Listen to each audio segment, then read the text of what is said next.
My name is Petra Calloway, and I am 34 years old. I want you to hold this image for a second. A private dining room. 6 o'clock on a Saturday evening. 20 people arranged around a table lit entirely by candlelight, my sister's engagement ring catching every single flame. I am standing in the doorway wearing a plain gray dress, and my mother is smiling at the groom's family like she has been rehearsing this exact moment her entire adult life. She lifts her wine glass, turns toward me, and says with the warmth of someone making an apology for the weather, warm as anything, "This is our other daughter, she does cleaning work." My father chuckles into his glass, then he adds, like a man finishing a joke that always lands, "We stopped expecting things from her years ago." A few people at the table laugh. The polite kind. The kind where people smile with their teeth and not their eyes because they sense the cruelty but haven't been given permission to name it. And then the groom's mother turns around. She looks at me, slowly, from my shoes up to my face, and something in her expression breaks open, not in confusion but in recognition. She rises from her chair. She says, "Wait, aren't you the woman who," and then she stops, completely stops. The whole room goes still, forks in the air, the laughter dying mid-breath, and my mother's face drains of every drop of color, like a woman who has just seen the thing she buried most carefully walk in through the front door. What happened in the next 10 minutes rewrote 15 years of the story my family had been telling about me. But to understand why my mother went pale, I have to take you back to where this actually started.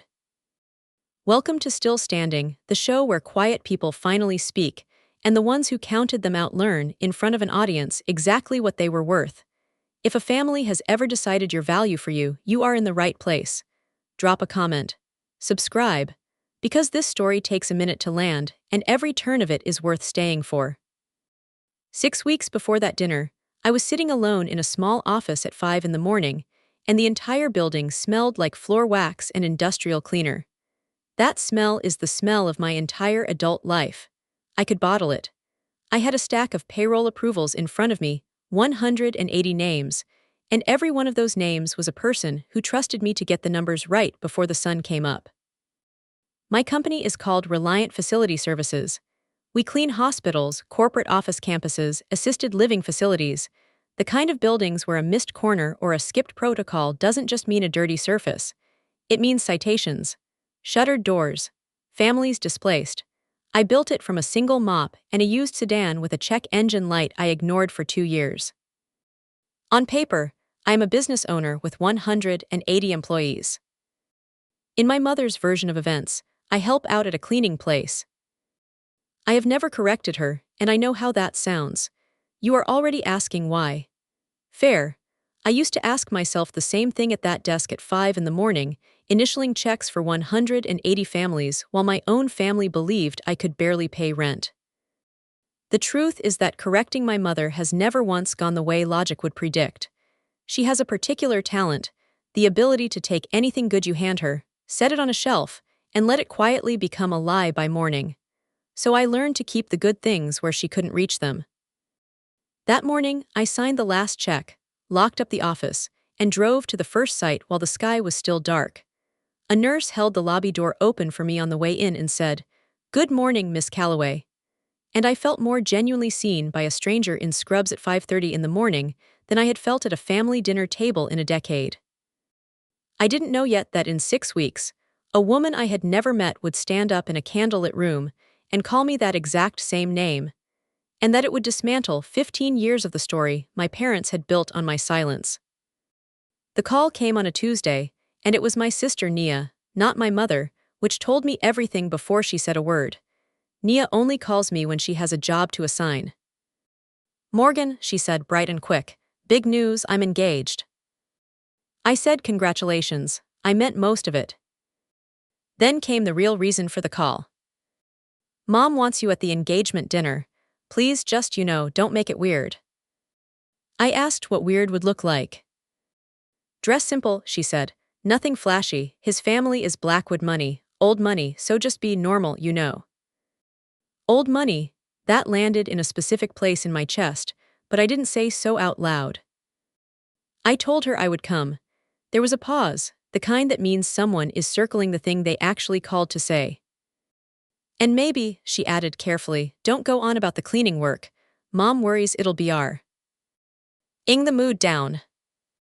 I looked out the window at our client board on the far wall, white letters on dark panels, 37 accounts we were proud of. Near the top, where it had been for 6 years, Harrow Grove Senior Living. I said, I won't bring the mood down, Nia. She laughed, already relieved, already gone in her head to seating charts. After she hung up, I sat with the call longer than I meant to. Harrow Grove. That name lived in a drawer I had kept shut for 6 years. My sister thought she was coaching me on how to behave in front of important people. She had no idea she had just handed me an invitation back to the one building in that whole town that already knew exactly who I was. I told myself it didn't matter, I would wear the plain dress. I would sit quietly. I would let my mother run her production, and I would drive the 90 minutes home before dessert. I even planned my exit line, early meeting, so sorry. Congratulations again, you two. I had it ready and polished. I am telling you this now, so you can watch it fall apart with me. To tell you how I ended up cleaning houses at 19, I need to take you to a kitchen table in the spring of 2011. I had an acceptance letter in my hand and a scholarship that covered half. My parents sat across from me with their coffee, and I could see from the way they held their cups that the decision had already been made. My father did the talking. The money's only strong enough for one of you, he said, and Nia needs the stability more. Nia was 14 years old. There was no application, no plan, no concrete need on the table for her, just a sentence, and my mother nodding along with her hands folded, the way someone folds their hands after a prayer that has been answered to their satisfaction. I asked how I was supposed to cover the other half. My mother looked at me with those soft, carefully wounded eyes she has always used like a shield. You've always been the strong one, Petra. We knew you'd figure it out. That was it, that was the whole inheritance. You've always been the strong one. I want to be honest about what that sentence did to me, because it didn't break me the way a film would have it. It didn't shatter me dramatically in the kitchen doorway. It made me cold and it made me fast. I packed a bag that night. I found a room to rent from a widow 2 towns over $40 a week, and it smelled like cedar and old newspapers. I answered a listing for a cleaning crew that needed someone who could start Monday. My hands were raw by Friday, but I learned something in those first weeks that I have never stopped believing. A building teaches you everything you need to know if you pay attention to the parts nobody thinks matter. I learned floors. I learned what a missed corner says about whoever was responsible for it. I learned which families show up and which ones only call when the estate is being read. And somewhere in those early months, scrubbing baseboards in strangers' homes, I understood something my parents never would. The people doing the invisible work are the ones holding the entire building up. The night I left home, my father said the sentence that would follow me for 15 years. And the worst part is that he didn't say it to me. I was loading my bag into the trunk of that old sedan when our neighbor Mr. Harton came out onto his porch to see about the noise. My father stood in the doorway with his arms crossed and said, loud enough that he had to know I could hear it. Petra's moving out. We stopped expecting anything from her years ago. Then he laughed. Mr. Harton laughed too, an easy, neighborly laugh, like someone had made a joke about a dog that refused to learn tricks. I stood there with my hand on the trunk lid. I didn't cry. I closed the trunk very quietly. I got in the car, and I drove away from that house with that sentence sitting in the passenger seat like a piece of furniture I hadn't chosen. We stopped expecting anything from her. He said it like relief, like they had set down something that had been weighing on them. For years I turned it over, trying to hear it as a wound. Eventually I understood it was something worse than a wound. It was permission. My father had given the whole family permission to stop seeing me, and once a family agrees to stop seeing you, you can build anything, become anyone, prove anything, and they will look right through it, because the story is already written and nobody wants to go back and reread. I decided somewhere on that dark highway that I would make his sentence a foundation instead of a grave marker. Some people leave for college with a car full of supplies and a parent crying in the driveway. I left with one sentence and a cleaning job that started Monday. I decided it would have to be enough. People imagine building a company as one enormous leap. It is not. It is 10,000 small ones, each one invisible to everyone who isn't you. By 2013, I had more clients I could handle solo. So I started turning people away, and that was the moment I understood I could hire. In 2014, I brought on 2 women who needed the same start I'd had, and I paid them $1 more an hour than anyone else in the county would. I did the books at night on a kitchen table. I learned what a certificate of liability was. I learned how to walk into a corporate facilities office and talk to a manager like I had every right to be in the room because I did. In 2017, we landed our first commercial contract, a medical group with 4 locations. I signed the paperwork sitting in my car in their parking lot because I didn't have a real office yet. And when I was done, I didn't call anyone to celebrate because there was no one to call. My family didn't know I existed as anything other than a cautionary tale. My professional life was so quietly built that the only people who knew my worth were my clients and my crews. I told myself the work was the reward, and the work truly was good. There is a clean pride in walking through a building at 5 in the morning and knowing every surface is safe because your people made it so. But a private life gets very quiet at Thanksgiving. It gets very quiet at every table where your mother introduces you as the daughter who never quite found her footing. I learned my family by the things they refused to look at. What they refused to look at was that the strong one they had discarded had not sunk. She had gone out quietly and built something with 180 people standing on it. You are probably wondering why I kept going back. I wondered too, usually in the car on the drive home. The honest answer is that my father got sick.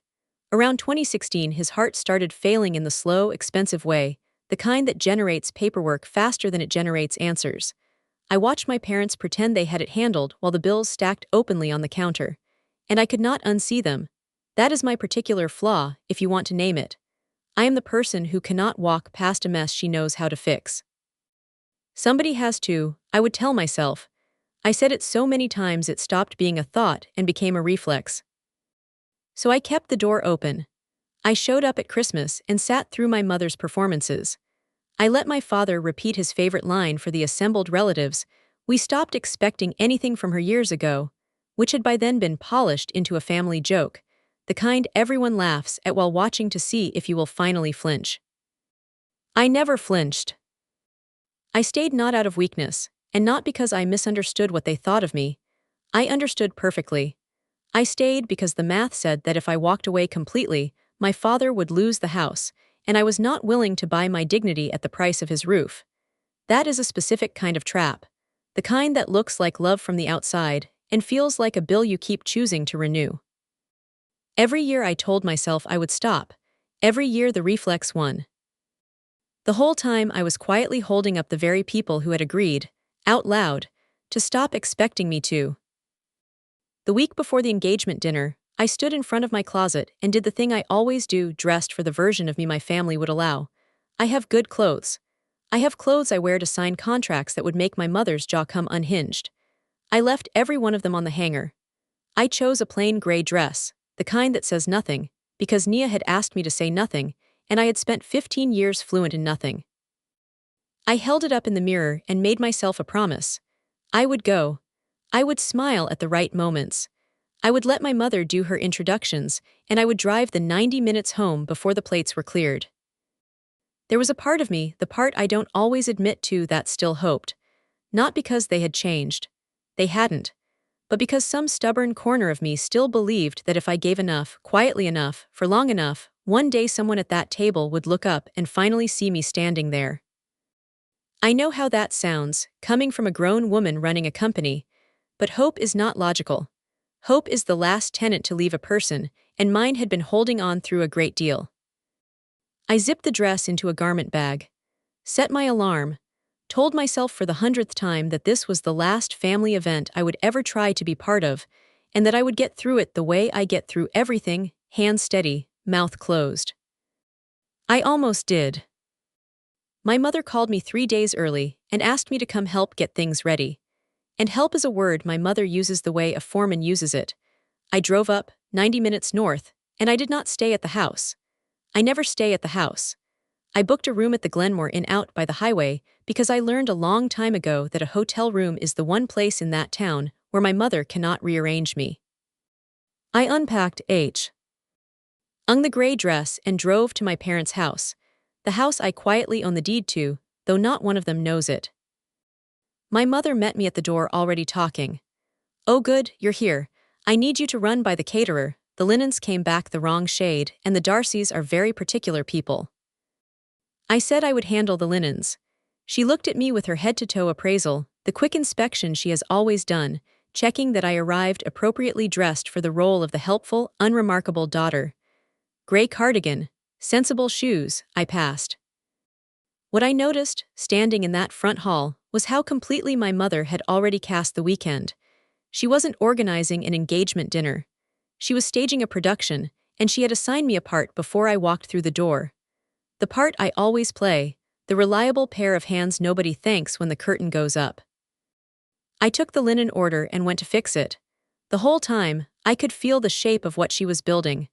A gleaming, careful presentation of the Calloway family for the important new in-laws, every prop in place. She just didn't know that the venue was about to betray her. That evening, my mother sat me down at the kitchen table for what she called a little talk, which is her phrase for handing you a script with a smile. She poured tea I didn't want. "Now, Saturday," she began, "I want everything to go beautifully. The Darcys are important people, Petra. Eleanor Darcy practically shapes the philanthropic landscape in this county." I said I was sure it would be lovely. "So when it comes to she waved her hand at my life the way you wave at a smell. "Your situation, let me handle the introductions. You don't need to get into the cleaning. People don't know what to make of it." I asked what she planned to say instead. She smiled, pleased I'd asked. "I'll just say you help out at a cleaning company. It's simple, it's true enough." True enough, I filed that away. Then she reached across and patted my hand and delivered the thing she had really sat me down to say. "After everything I've done to hold this family together, all I'm asking for is one beautiful night. Please don't make it about you." I sat with that sentence for a long moment. After everything I've done, my mother has never once done the thing she is always taking credit for. The mortgage she brags about surviving, I paid it off. The stability she gave Nia instead of me, I funded it. But she says after everything I've done with such practiced grief that people believe her, and for a long time, God help me, so did I. I sat there with my cold tea and nodded. Let her think she had me managed. Inside, something had quietly shifted. Slow, like a key finding the groove it was made for. The night before the big dinner, my family held a smaller supper. A rehearsal, in a way, for how the weekend would treat me. Nia floated in glowing, her ring catching every light source in the room. She hugged me the way you hug a coworker at a wake, brief, aimed somewhere past my shoulder. "Petra," she said, settling into her chair. "Are you still doing the house's thing, the cleaning?" She said it the way you'd ask a relative if they were still doing a hobby they should have grown out of by now. My mother didn't miss the opening. "She cleans homes, sweetheart. Let's not make it a whole thing at the table." A whole thing. As if my entire livelihood were an awkward topic to be steered around, like a relative's politics. I passed the bread. I said the house's thing was going fine. And then I watched, because watching is what I do, and what I saw next sharpened everything. My father shook a tablet from a prescription bottle beside his plate. A heart medication I recognized immediately because I knew the exact cost. $312 a month, even with good insurance. I knew the figure because I was the reason the insurance was still active. 2 years back, when their coverage lapsed in the gap between my father's jobs, I had quietly covered the monthly premium through a broker who never once used my name. My father swallowed his pill and complained about the price of everything. My mother sighed about how hard they had it. Nia nodded sympathetically, and I sat there holding a dinner roll, the invisible hinge the whole door swung on. Nobody at that table could have told you the truth if their lives had depended on it. The truth was that the medication keeping my father's heart beating, the roof over their heads, and the nursing license that let Nia call herself a professional, all of it traced back, through 100 quiet channels, to the daughter who cleans homes. After supper, I stayed to help clear the table, because of course I did, and that is when I found the letter. It was sitting in the pile of mail on the counter, half tucked under a grocery circular. I would have left it entirely alone except for the return address. The bank, I have a PR. Professional relationship with that particular envelope.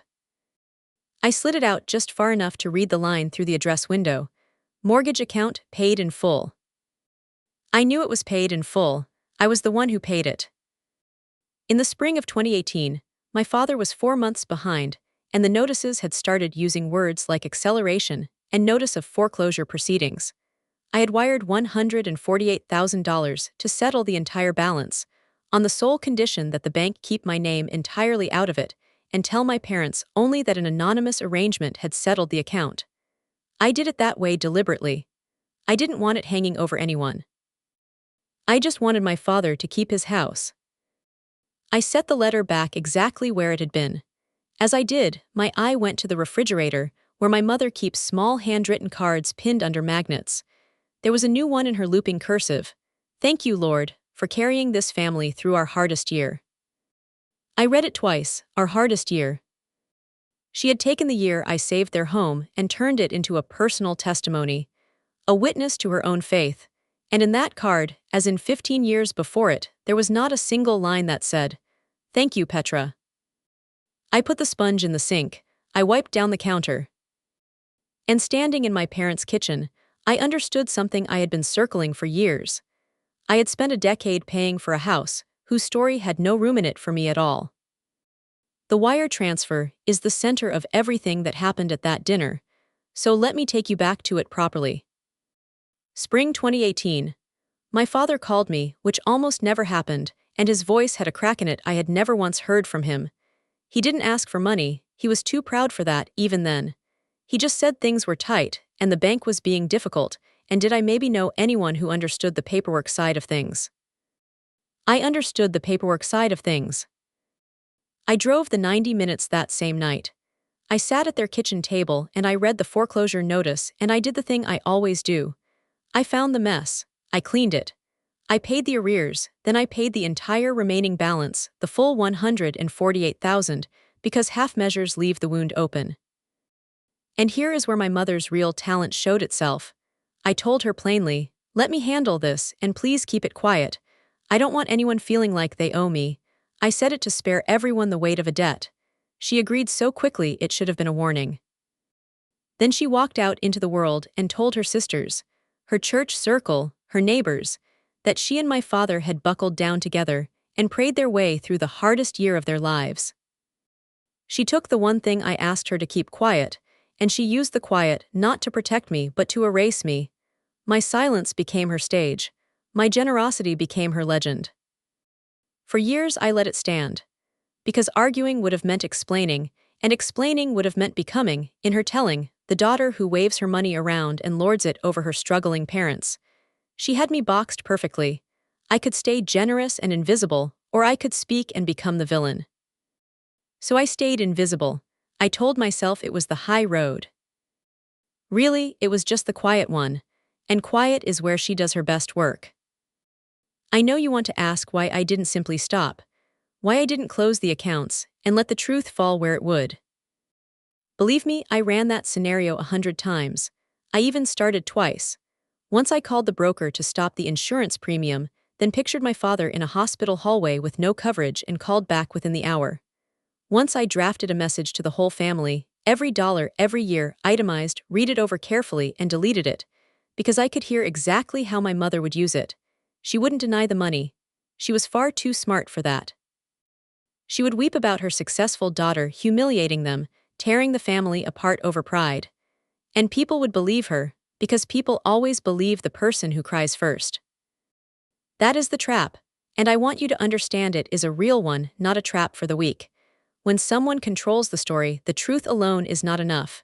You need a room, you need witnesses, you need a moment where the truth arrives faster than the spin. You cannot manufacture that moment. You can only stay ready for when it comes. So I waited, not passively, not without purpose. I kept every record. I paid every bill through channels I could trace and document. I carried the envelope. Maybe that was hope dressed up as strategy, but I was not a fool. I was a woman holding a match in a windstorm, waiting for the wind to die. It was about to. At the rehearsal supper, Nia told a story I need you to have, because it becomes important. Someone asked her how she had gotten into nursing. My sister set down her wine glass and told the table her favorite version of herself. Honestly, I owe everything to Mom and Dad. They sacrificed so much to put me through the program, I still don't know how they did it. My mother lowered her eyes modestly. My father nodded with the gravity of a man remembering a hardship. Between 2015 and 2017, I paid $32,000 in nursing school tuition for my sister, semester by semester, installment by installment. I routed every payment through my mother because Nia was young and proud, and I didn't want her to feel indebted to her big sister. I told my mother to give it to Nia as coming from the family. That was my exact mistake. The same mistake twice. I handed my generosity to the one person who would convert it into her own mythology. Nia grew up believing our parents had bled for her degree. She loved them fiercely for it. And she looked across 15 years at me, the sister who had quietly funded her future, as the one who never made anything of herself. I could have corrected her at that table. Instead, I let her finish her story. Let her thank the wrong people. And I felt, underneath my composure, a specific and bone-deep kind of tired. The tired of watching someone you carried thank the people who just stood there and watched you carry them. Nia had a nursing license, with my invisible signature beneath it. And she was about to marry into the one family in the county that could pull that signature into the light. Back at the Glenmore Inn that night, I did something I hadn't done in a long time. I opened my suitcase and took out an envelope I carry the way some people carry a photograph of someone they've lost. Plain manila, soft at the corners from years of handling. I sat on the edge of the hotel bed and emptied it onto the coverlet under the lamp. 3 things in a row. The first was the bank letter from 2018. My copy, the one confirming the account settled in full by an anonymous arrangement, $148,000, dated in my father's worst spring. The second was a bundle of canceled checks held together with a paperclip.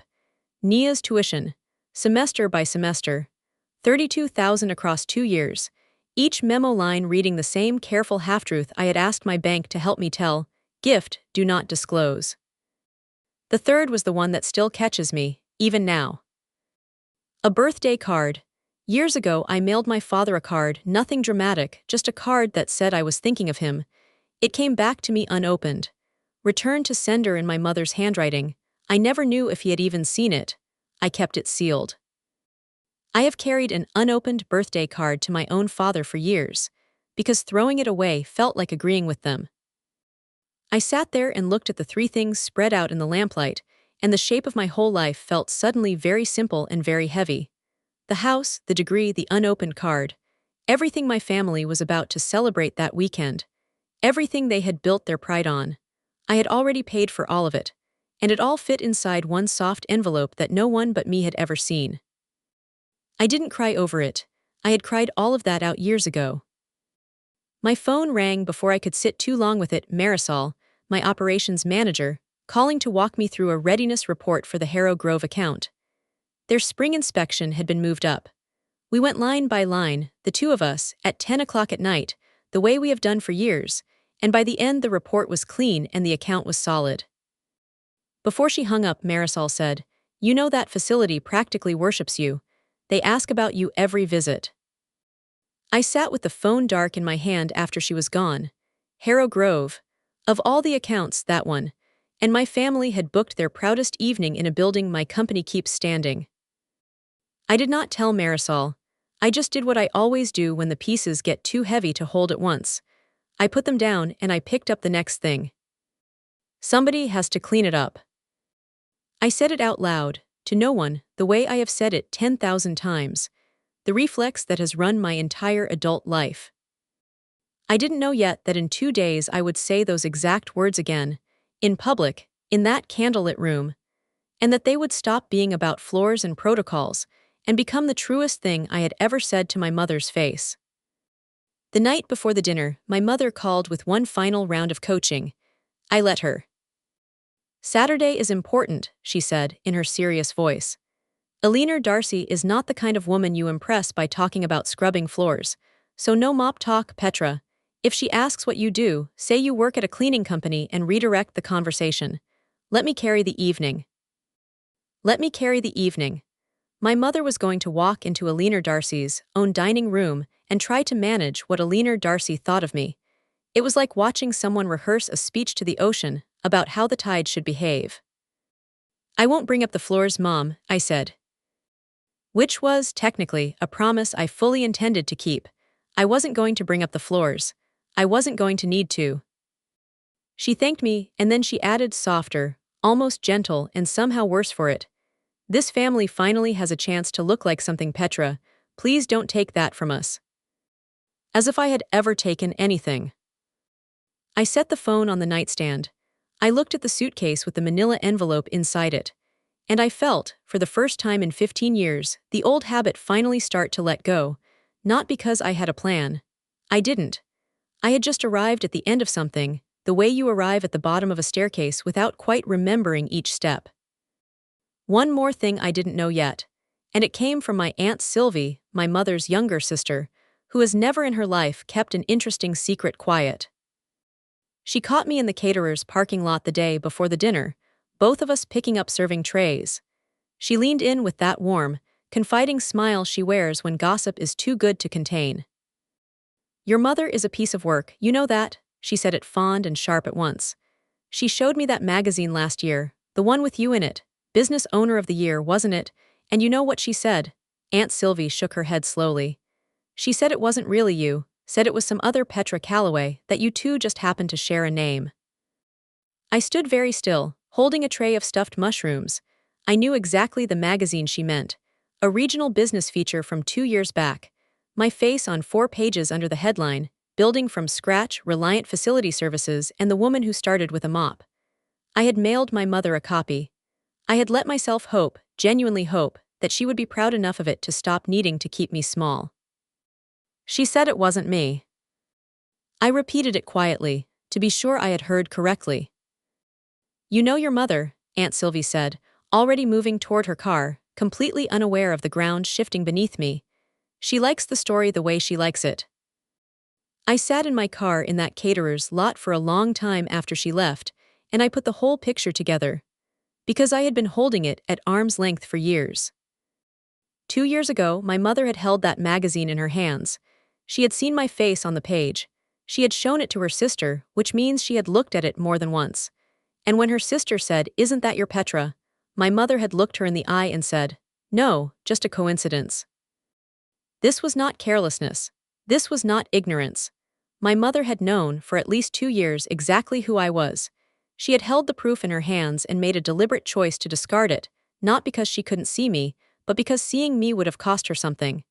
A daughter with a company and 180 employees is a daughter who doesn't need her. And a daughter who doesn't need her is a daughter she cannot control.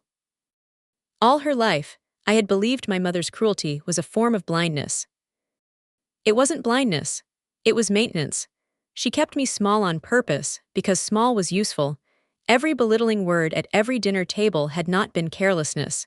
It had been the careful, ongoing labor of keeping her most capable child convinced she was worth nothing. I put the car in drive. I was not angry exactly, I was clear. And clear, in my experience, is far more dangerous than angry. That night, the night before the dinner, I could not stay in the hotel room, so I drove to Harrow Grove. I didn't go in. I parked across the lot and looked at the building the way you look at something you once helped save. The windows were warm. Somewhere inside, 80 residents were sleeping safely because 6 years ago I had refused to let the state close those doors. A side door opened and one of the night staff came out, an aide named Rosa, who has worked there longer than my contract has existed. She saw my car, squinted, and raised a hand. "Miss Calloway, is that you?" We talked for a few minutes, the easy talk of people who have gotten through a hard thing together, and before she went back in, Rosa said, "You're still keeping us running, you know that. Every family in their sleeps because of you." The door closed. I was alone in the dark lot. And I want to be honest about what almost happened next. I almost drove home, 90 minutes straight back to my quiet life, where strangers call me by my name and mean something good by it. I sat with my hand on the gear shift for a long time. In the end, I stayed. I have asked myself since whether that was strength, or just the old habit of showing up for people who have never shown up for me. Either way, I stayed. I'm glad I did. Saturday came the way big days always come, ordinary until they suddenly aren't. My mother asked me to arrive early to help set up. I want you to appreciate the precise shape of that request. She asked me, the owner of the company contracted to service the building, to come early and prepare the room for the party celebrating the sister whose education I had paid for. I said yes because saying yes was still, that morning, a reflex I hadn't yet fully unlearned. I arrived at Harrow Grove at 4 o'clock. The private dining room was already half arranged, the staff moving quietly around the tables. My mother met me at the door with a list. "Wipe down the tables, would you? The caterer left them sticky. You're good at that sort of thing." She said it without a single flicker of awareness, without the smallest recognition of what she was asking, or where, or of whom. So I picked up a cloth and I wiped down the tables, in a dining room maintained by my own company, in a building I had saved, for a party I had secretly funded, while my sister drifted through in her dress and said to no one in particular, "God, she really will clean anything, won't she?" A few relatives laughed. I kept wiping. There is something remarkable about wiping down a table you have every right to be honored at. It gives you an extraordinarily steady hand. When I set the cloth down and stepped back to look at the room, candles, flowers, the Harrow Grove dining room gleaming, I thought very quietly, this is the last thing I will ever clean for these people. I was right, though not in the way I expected. Before the guests arrived, I overheard the conversation that took the last soft thing out of me. My mother near the floral arrangements with Aunt Sylvie and two other relatives, her voice warm with the particular glow she gets when she is the hero of the story she is telling. Roger and I saved for 2 years to give Nia this dinner. 2 years. We wanted her to have something the Darcys would respect. Aunt Sylvie made an admiring sound. I stood with a cloth in my hand. 6 weeks earlier, Nia had called me, sweet as pie, and asked if I could maybe just help a little, just this once. Family is family, and I had wired my mother $9,500 for the venue, the catering, and the flowers I was at that moment looking at.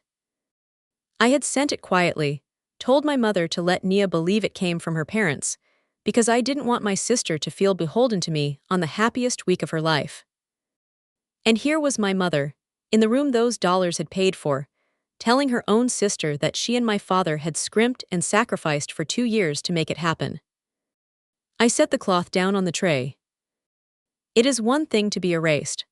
I had made an ugly peace with being erased. It is another thing entirely to stand in a room you paid for, holding a cloth handed to you like you are the help, and listen to the person who took your money describe her own imaginary sacrifice to a captive audience. Something that had been shut for 15 years came unlatched, and I could feel the draft of it. I went out to the parking lot to get some air, and I came within a single breath of leaving. The plan was right there, car, 90-minute drive, apologetic text in the morning. My hand was literally on the door handle. I was still standing there, running the argument in my head. Somebody has to clean it up versus I am done cleaning up after them, when I heard my name. Miss Calloway. I turned around. A tall man in a well-cut suit was crossing the lot toward me, hand already extended, smile wide and warm and completely genuine. I knew his face before he introduced himself. I had seen it in a framed photograph on Eleanor Darcy's desk 6 years ago. "Callum Darcy," he said, "the groom, my sister's fiancé." He shook my hand with both of his, the grip of someone genuinely glad, and he said, loud enough that a cluster of my arriving relatives stopped and turned to look. "Miss Calloway, I cannot believe it's actually you. My mother has talked about you for years." Behind him, my cousin Denise went very still, the first Atwood to sense the ground moving. And just like that, my hand came off the car door. There was no leaving anymore. Callum stood in that parking lot looking at me like I was someone who had done something remarkable, because to him, I had, and he clearly had no idea I was Nia's sister. To him, I was simply the woman from the story his mother told at board meetings. The one who saved the family's life work. My mom talks about you like you hung the moon, he said, still holding my hand. Harrow Grove is everything to her, to our whole family, and everyone who works there knows your name. He laughed, delighted by what he thought was coincidence. What are the odds you'd be at Nia's dinner? Do you know the Callaways? There was the fork in the road. I could have said it right then. I could have said, Callum, Nia is my sister. I sat with the sentence on my tongue, but something told me not to spend it in a parking lot, where my mother could still get ahead of it and reshape it into another convenient coincidence. I.S. Aid carefully. I know this family well. I'd like tonight to still be Nia's, though. Would you let your mother be the one to say hello to me inside? Callum looked at me for a moment, a decent man, sensing a story he couldn't quite see, and he didn't push. Of course, he said. Whatever you need. He was kind. I want that on the record, because a great deal of what came next was not kind, and Callum Darcy was no part of the cruelty. I said to myself, one final time, somebody has to clean it up. This time it didn't sound like surrender. At 6 o'clock, I walked into that private dining room. This is where the story catches up to where we started. 20 people, candlelight, my sister's ring catching every flame. I was in the plain gray dress, and my hand still held the faint trace of cleaning solution from wiping the tables, which I found almost wryly funny, walking into a room like this smelling like my own company. My mother spotted me and did her calculation, checking I had come unremarkably dressed, properly costumed for the role of the family's tolerated shortcoming. I had. She was satisfied. Near the floral centerpiece stood Eleanor Darcy, her back to me, greeting an older couple. Straight spine, silver hair, the bearing of a woman who has run something difficult for a long time and is still standing. My mother took my elbow. Come on, she said, low and brisk. Let me get the introduction over with. Get it over with. She steered me across the room like I was a chore she wanted checked off before the real evening began. My father rose from his chair and arranged his face into the expression reserved for his favorite joke. Nia hovered nearby, monitoring, every one of them in position. And Eleanor Darcy, hearing my mother approach, began to turn around. In the last calm second before it happened, I thought, I have no idea what she will do. I have left this entirely to the room, and the room was about to answer. My mother squared her shoulders, put on her best company smile, and delivered the line she had been rehearsing all week, with the small apologetic laugh that made it sound gracious. Eleanor, I want you to meet the rest of the family. This is our other daughter. A beat, a rueful little tilt of the head. She does cleaning work. My father, right on cue, added the kicker to the new in-laws with the ease of a man who has told the same joke so many times it no longer sounds like cruelty. We stopped expecting things from her years ago. Some of the Darcy relatives offered polite smiles. My mother beamed, satisfied, the introduction handled, the awkward daughter accounted for, the story intact. I said, "Good evening." That was all. I did not defend myself. I did not reach for the correction everyone expected me to reach for. My mother was already turning to move the conversation along, reaching for her wine, composing the next thing. And then Eleanor Darcy finished turning around. She had been mid-motion when my mother said cleaning work, and she completed the turn just as my father landed his line. She was looking directly at my face when both of those words arrived, and I watched her expression travel through a sequence I will never forget. First, the easy hostess smile, ready to greet an unfamiliar relative. Then a small pause, a flicker, the look of a person who has encountered a face they cannot immediately place but know they know. Then her eyes moved from my shoes to my face. Slow and careful. Then she went completely still. Wait, she said, her voice had dropped. The candlelight caught both the confusion and the dawning in her face at once. Wait, aren't you the woman who? She stopped. One hand rising toward her mouth, because whatever she had been about to say was too large for a dinner party doorway introduction, too large for she does cleaning work, and she understood that before she finished the sentence. The room felt the stop. You know how a table full of people talking can fall silent all at once, without any signal, just a collective, wordless sense that something real is happening. Forks paused. A laugh died in someone's throat. Nia, 3 feet away, said, "Mom," in a small and suddenly uncertain voice. And my mother's face, so bright and so controlled a moment before, began to drain. I watched her look at Alina, then at me, then back at Alina. And I watched her understand. She had walked her carefully constructed story into a room that already knew the truth. She looked like she had seen a ghost at her own table. In a way, she had. She had spent 15 years burying the daughter who cleans homes. And that daughter was standing in a candlelit room in a building she had saved, being recognized by name by the woman who owned it. There was nothing left to say fast enough. Alina Darcy found her voice, and when she did not lower it. "You're Petra Calloway," she said. It was not a question anymore. "You own Reliant Facility Services." She took a step toward me, away from the table, away from the assembled guests, her eyes bright. "You're the woman who saved Harrow Grove." The room made no sound. 6 years ago, Alina said, turning now to the full table, her voice steady with an emotion she had clearly carried a long time. "The state was 90 days from shutting us down. 90 days from putting 80 residents out and closing doors that my father spent his life building. And this woman," she paused, gathering herself. "This woman walked in and ran that building herself for 3 weeks. She retrained every member of my staff. She rebuilt every protocol. She stood beside me when the inspector came back. She kept our license. She kept my father's home open." Alina crossed the remaining distance and took both my hands in both of hers, the way she had done 6 years ago when the inspector left and the doors stayed open. She looked at my mother over my shoulder. "I have thanked God for this woman every single day for 6 years, she said. "And you introduce her as what?" Nobody moved.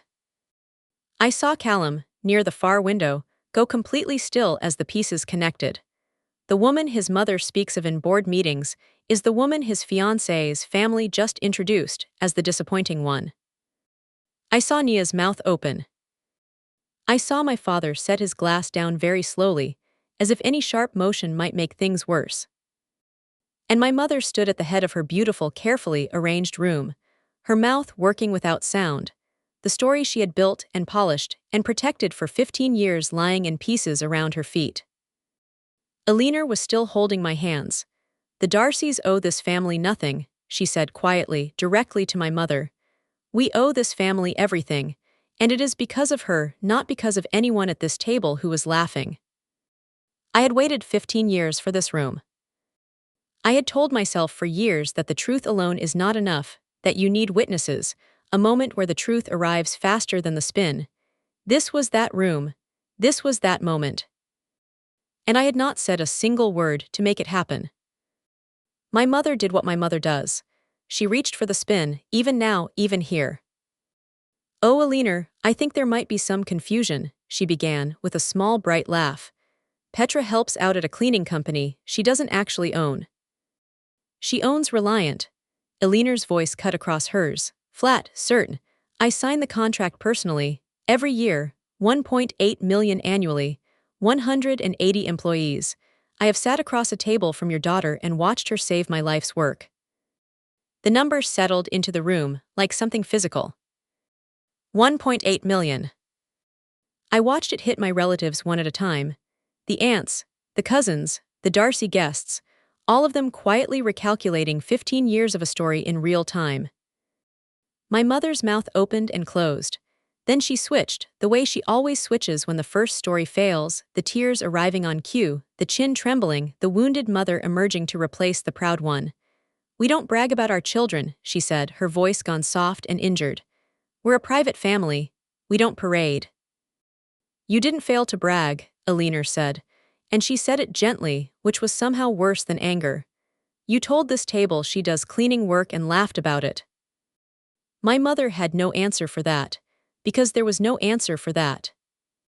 I watched her stand there, the tears she had summoned stranded on her face with no story left to carry them. And for the first time in my life, I saw my mother without her most powerful tool. She had lost the room. She had walked in holding the narrative, the way she had held it for 15 years, and a woman she was trying to impress had taken it from her hands and laid it out plain in the light. I still had not spoken, but I was about to, because the truth Alina could see was only the part visible from the outside. The rest was mine to say. It was Nia who broke first, and I hadn't expected it to land on her the way it did. My sister had gone pale and small in her beautiful dress. She stepped toward me, and her voice came out young. "Petra, is it true about the magazine? Mom said it wasn't really you." There it was, the thread pulling loose in her too. I looked at my sister and I saw, for just a second, something genuinely honest cross her face. A real horror at the size of what she had believed, what she had been made to believe. But Nia is our mother's daughter too, and the honesty lasted less than a breath before the defense rose up behind it. Her next words were not "I'm sorry." They were, "Why didn't you just tell me? If it was true, why did you let me think you could have said something?" And there it was. In the space of one sentence, 15 years of contempt had become my failure to correct it. "Why didn't you just tell me?" As if I hadn't tried. As if the woman standing frozen behind her hadn't spent those 15 years making sure. The telling never took. I looked at Nia and I did not soften and I did not sharpen. I said quietly, "I did tell you, Nia. I told you every time I paid a bill you never knew existed." Her face changed. She didn't understand yet. But she was starting to, and I could see the next question forming, the one that was going to take the floor out from under her entirely. I decided I was done waiting for someone else to say my truth for me. Alina had opened the door. It was time for me to walk through it. I set my glass down on the table. The small sound of it carried in the silence, and every face in that room turned toward me because I had not spoken more than good evening all night. And now I clearly was going to. "I wasn't going to say anything tonight," I said. My voice was low and even, the same register I used to walk a facilities manager through an incident report at midnight. "I came here to smile and leave early. That was the plan." I looked around the table, at the aunts, at the Darcy relatives, at my white-faced mother, at my father, who would not meet my eyes. But since we are apparently being honest about who I am, let's be honest about all of it. I let that sit. My father lost this house in 2018. The bank was ready to take it. I paid off the entire balance, $148,000. I asked only that it be kept quiet. My mother agreed, and then told everyone that she and Dad had clawed their way out through grit and prayer.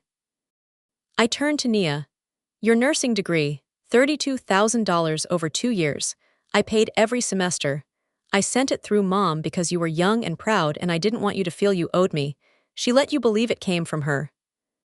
Nia made a sound, as if the air had left her entirely. "And this dinner," I said. "This beautiful dinner you are all sitting at right now. I wired my mother $9,500 6 weeks ago because Nia asked me to help. I was told to let Nia think it came from her parents." I looked at my mother. "You told Aunt Sylvie you and Dad saved for 2 years. I heard you say it this afternoon while I was wiping down your tables." My mother's voice cracked out across the room, the first fracture in the dam. "That is not true. How dare you, at your own sister's?" "Sharon!" Aunt Sylvie's voice came from the side of the room. Quiet, stunned, every head turned. My aunt was staring at my mother with an expression I had never seen on her face before, the look of someone watching a person they thought they knew come apart in real time. "You told me you saved for 2 years, Aunt Sylvie said slowly. "You stood right there by the flowers an hour ago and told me you and Roger scrimped for 2 years to give Nia this night. I was standing there.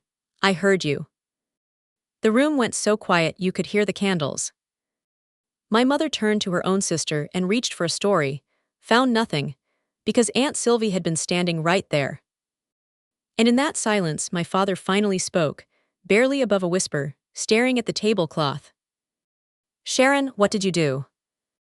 My mother, cornered, out of stories, facing her own husband and her own sister, and a room full of witnesses who had just watched 15 years of careful performance collapse, did the only thing she had left.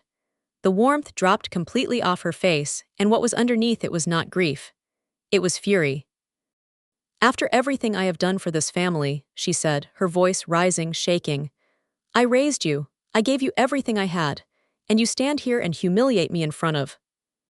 You can stop, I said, quietly. This isn't humiliation. This is just the truth, and it's been waiting a long time. Her voice climbed higher. Fine, keep your money. We never asked you for a dime. Alina Darcy said simply, Sharon, sit down. And my mother, for the first time in 15 years, had no audience willing to receive her performance. She stood there breathing in the wreck of her own beautiful party, with no story left that anyone in that room would hold. I waited until the room was fully still. And then I said the last thing, the thing I had been carrying the longest, in the quietest voice I had all night. You called me the daughter who does cleaning work, I said. She looked at me, chest still heaving. You're right, I do. I've been cleaning up after this family for 15 years. The house, the degree, the medication, this dinner, all of it. You just never once had to look at the bill. My mother had spent 15 years turning she cleans homes into an insult. I had just turned it into the truest thing said at that table all evening. I turned to my father. He had been sitting through all of it saying almost nothing, hiding behind his famous line, and I was not going to let him remain hidden. Dad! He made himself look at me. 15 years ago you told the neighbor you'd stopped expecting anything from me. You said it like it was a relief. His jaw worked. You were right to stop expecting things in a way, because I stopped giving them to people who couldn't see me. So here's what happens going forward. The mortgage is yours. The insurance premium is yours. The medication is yours.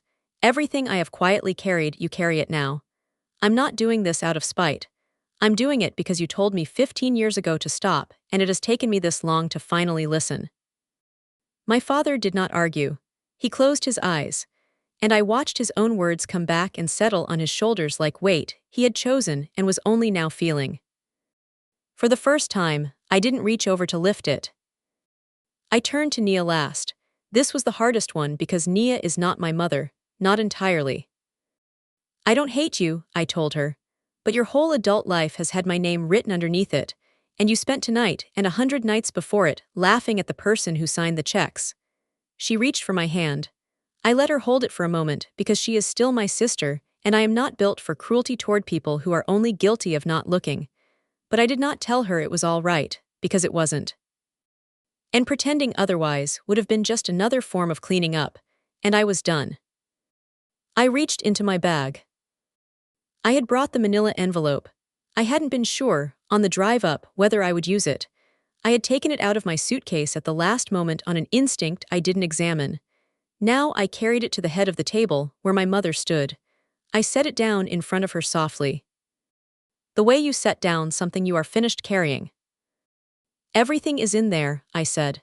The bank letter, the tuition checks, the wire transfers, the dinner. Every dollar, every date. I've been holding it for years, waiting for a thank you that was never going to come. I straightened up. Keep it, consider it the last thing you'll receive from me without being asked. My mother looked down at the soft brown envelope on the white tablecloth and did not touch it. She knew what it was. She had spent 15 years ensuring no one would ever see what was inside. And now it sat in the middle of her ruined party, in front of both families, with nothing left to spin. I picked up my bag. The opening of the envelope was never the point. The point was that it was hers now, this paper record of everything she had taken and everything she had hidden, and she would have to live in the same house as it. I looked around the table one final time, at the aunts, at my father still looking at his hands, at Nia crying quietly, at the Darcy family who had walked into someone else's disaster and handled it with more grace than the people who had caused it. Then I did the only thing I had actually planned to do all night. I said goodnight, and I walked out. Alina Darcy walked me out. She caught up to me in the corridor, that long, clean corridor I had once kept running for 3 weeks straight, and took my arm gently, not to stop me, just to walk beside me. I didn't know she was your mother, she said. If I had, I would have found a gentler way. I told her there was no gentle way, and that she had given me the one honest moment I had waited 15 years for, and I meant it completely. At the door she stopped me. Come to the wedding, she said, not as anyone's cleaner, as my guest, I would be genuinely proud. Behind her, Callum had followed us out. He shook my hand again and said simply, I'm sorry for how they treated you. That's not the family I'm choosing. You'll always have a place at Harrow Grove. I believed him. I want to be clear that I did not let my family's cruelty spill onto the Darcys. They had walked into a mess they hadn't made. And there is a version of me, the tired, angry version, that could have let the evening's coldness land on them too. But you don't blame the guests for the host. And you don't make the innocent pay for the guilty, or you become a small piece of the thing that hurt you.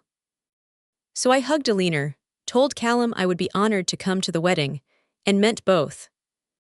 In the weeks after, I did the thing I should have done years earlier, and it was quieter than you might expect. The money that used to flow invisibly through my mother's hands stopped. For my father's heart medication, because I am still my father's daughter even when he is not much of a father, I set up a direct account that pays the pharmacy without passing through anyone else's hands, so that his health is never again something my mother can take credit for. That is the boundary, not cruelty, simply the end of invisibility.